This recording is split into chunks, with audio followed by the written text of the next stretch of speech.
Xin Chao, what's up everybody? Alright, this video I've been getting asked a lot about in comments on when we do premieres. When we do streaming, I'm getting asked this question a lot. And it is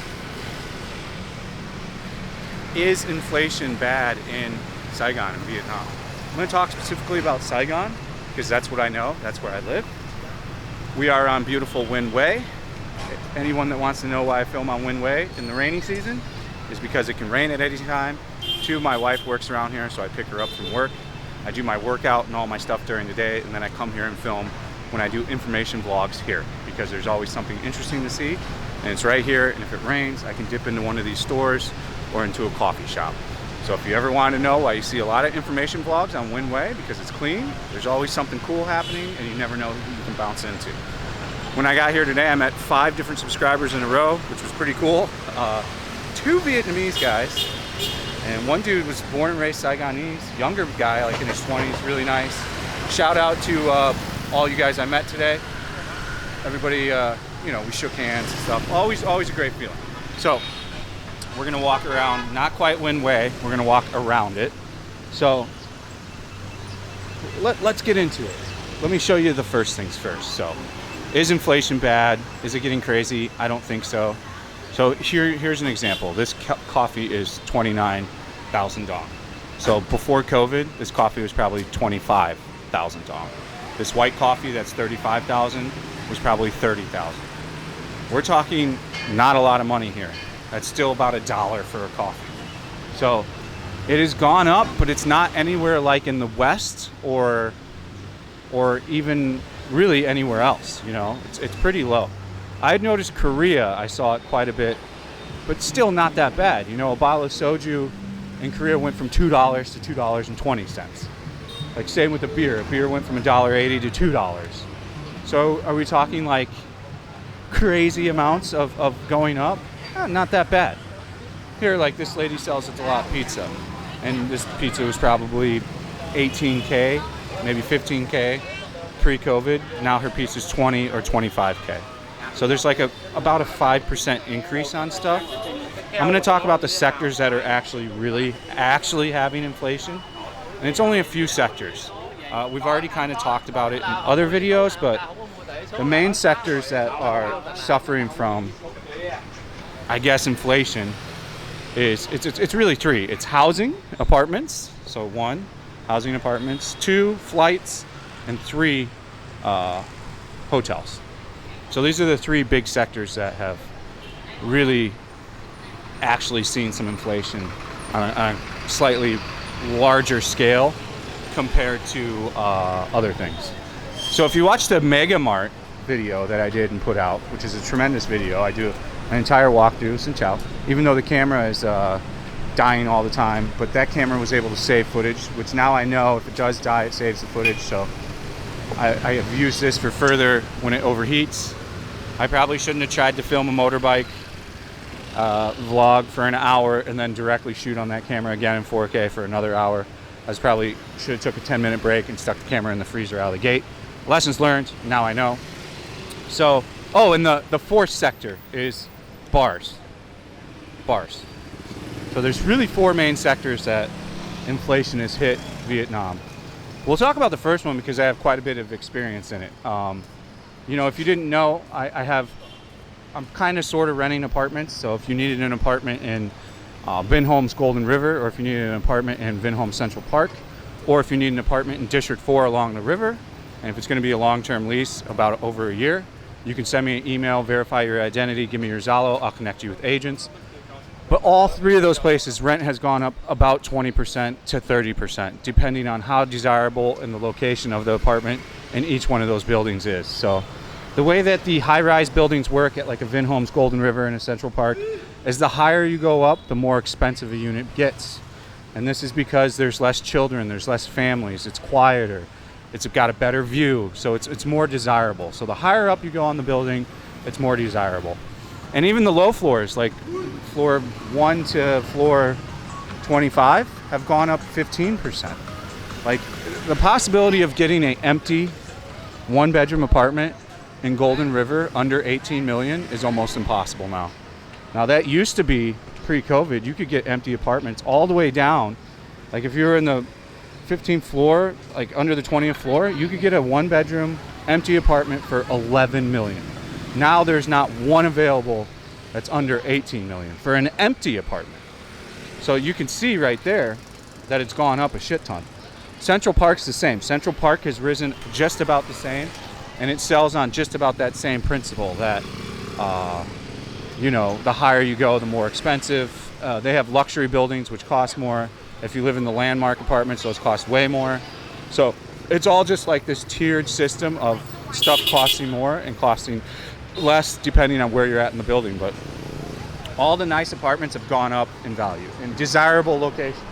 There's always going to be some turd on here that's like, well, you can go to District 9 and get a super cheap. I'm not calling you a turd. I don't mean it that way. But they're comparing a literal suburb to a downtown in a metropolis city. There's going to be vast differences in prices.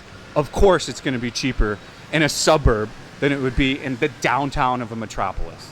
And for me, I want to live in a metropolis. If I'm moving to a huge city, I don't want to live in a suburb and commute a half hour, 45 minutes each way every day. Zero desire for that. Granted, I get it. If you want to do that, I'm super happy for it. There's a guy that's got a house in the new District 9 Vin Homes project. He's going to let me check it out. I'm excited to check it out. And he loves living there. I get it. It's for some people, but that's not what we're comparing here. We're not comparing a rock to an orange, essentially, because that's like what that is essentially doing, in my opinion. You know, we are talking about places that are desirable to live in Saigon, in different districts. You know, we're talking 3 different districts, so it's gone up in all 3 districts.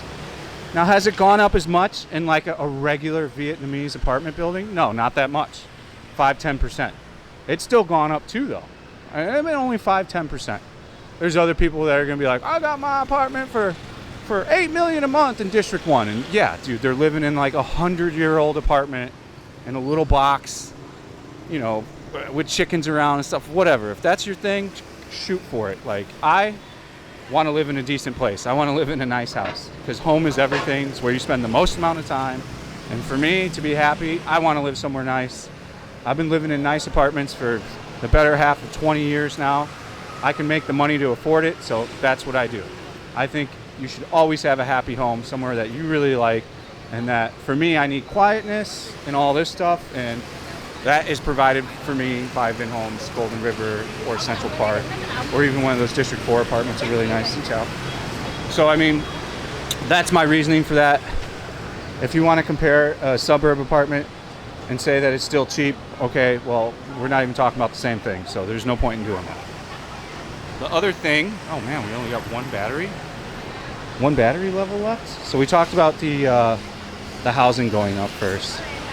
The next thing is hotels have gone up 50% in Saigon. Any kind of 4 or 5 stars gone up 50%, and that's them trying to recover COVID. More examples I can give you. So like a lady that had a banh mi shop, and she sold her banh mi for $15K before COVID.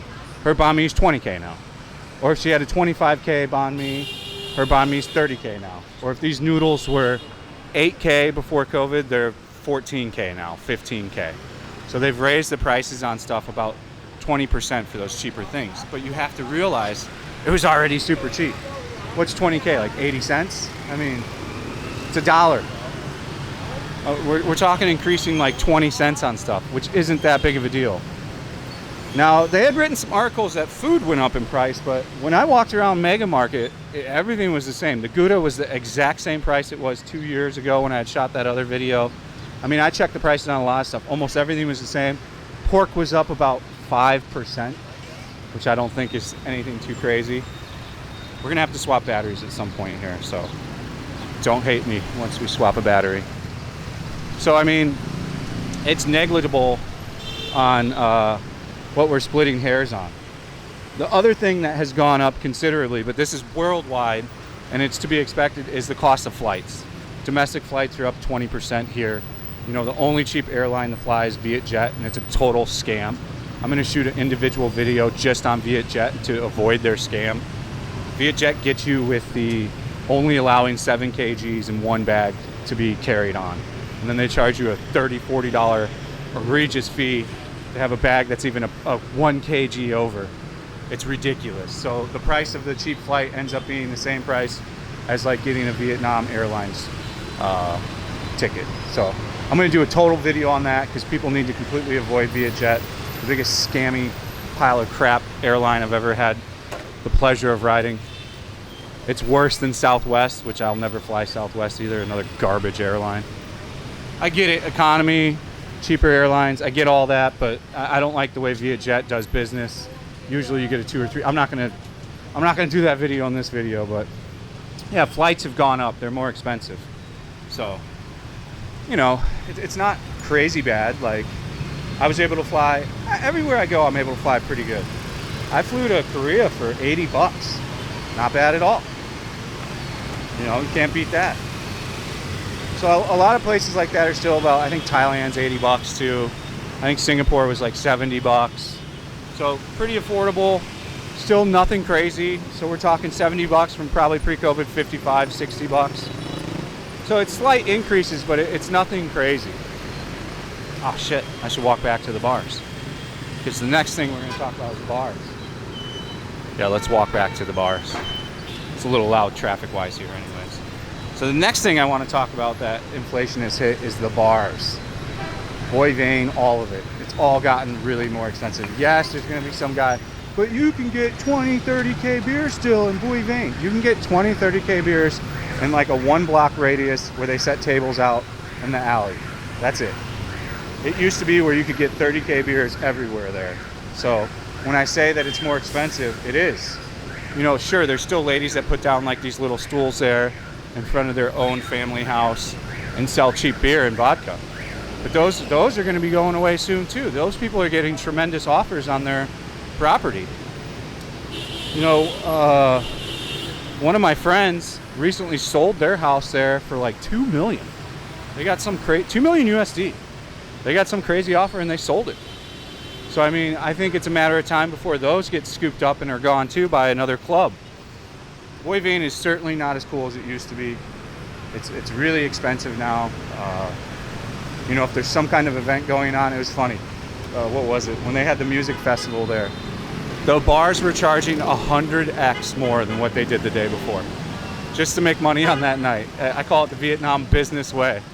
So I mean, yeah, bars are more expensive now. Beers are more expensive. You know, you used to be able to easily get Tigers, which was still expensive, for 50K all over Boy Vane at like the clubs and stuff.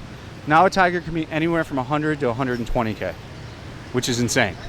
Like, you can buy 5 Tigers for that. Literally 5 Tigers in the convenience store. So for me, it's kind of out. Sure, I don't mind going there very occasionally and sitting on one of those little stalls, having some cheap vodka and beer. But you've really only got like this little 50-foot radius where there's like 6 or 7 of these mom and pop places selling the cheap beer.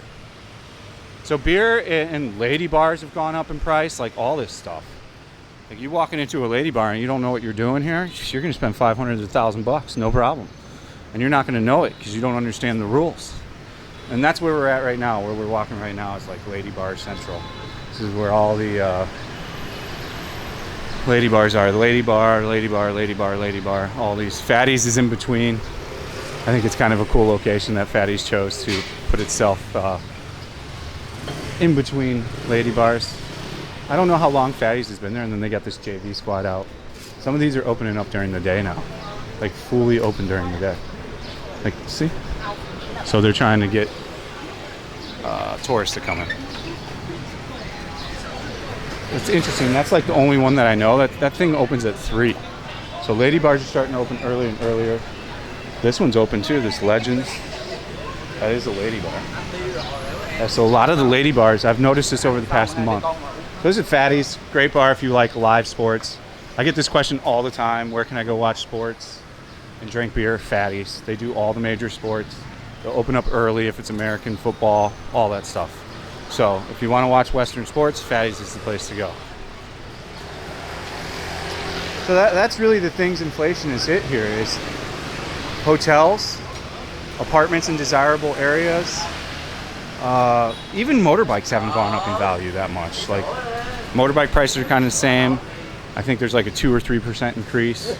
It hasn't hit. So like to sum up this video, inflation has not hit like it has hit in other parts of the world here. It has gone up, of course, but not in any kind of significant way, like in America especially, you know. You can still go to the grocery store and get a good value. I think produce is up like 5%. I barely notice any increase in price. It all almost looks the same to me. People say that it's gone up in some other areas, but pharmacy medicine's the same price. So it's just basic few things. It's nothing too crazy. I think Vietnam's handling inflation pretty well.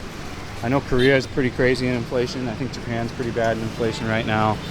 I know America is because I was just there, and it was crazy. Going to the grocery store, you got a basket full of shit. It was like $100 every time, which is crazy. So I mean, inflation hasn't hit here as hard. You can still, you know, now that I don't drink or go out, we only do like one live stream a week, and I spent on that last live stream, we spent $380K, so $12. Now that I'm not wasting money on booze and stuff, and I'm cooking at home a lot, so like I bought a week's worth of groceries at Mega Mart yesterday for $500K. I even got some steaks because the steaks were at a good value. USDA steaks. They were a good value. So I mean, I'm spending like $100 to $200 a week tops. So I mean, my rent is $15 million. That is going to go up if we do stay, but I'm doing pretty well. That's the videos, guys. Thanks for watching. I think we covered everything. If I left something out and you want to add it in the comments, go ahead. Thank you for watching. Stay frosty. Smash the like button, comment, and subscribe. See you on the next one. Peace out.